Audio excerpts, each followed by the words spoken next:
I'm going to show you how to make the healthy carrot beetroot amla juice along with the punch of mint. Let us begin. Here I've taken the small size mixer jar. Now I'll be adding all the ingredients into it. First let me add the cup of carrots which I have chopped.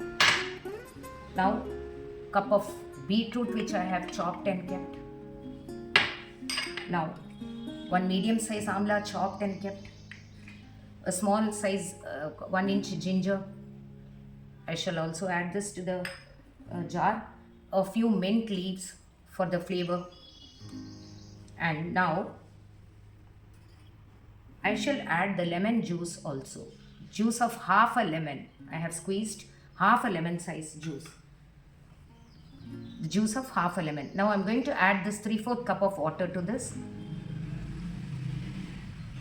Now to this I am going to add a pinch of salt, a pinch of pepper, black pepper. Now let me close the mixer jar. Now see, I have run the ingredients into a smooth paste by adding that water. For this I have taken a nice bowl here and I am going to add the entire juice. Now you can see I have completely filtered it, and now let me mix it thoroughly. Now the beetroot carrot amla juice is ready to be served now.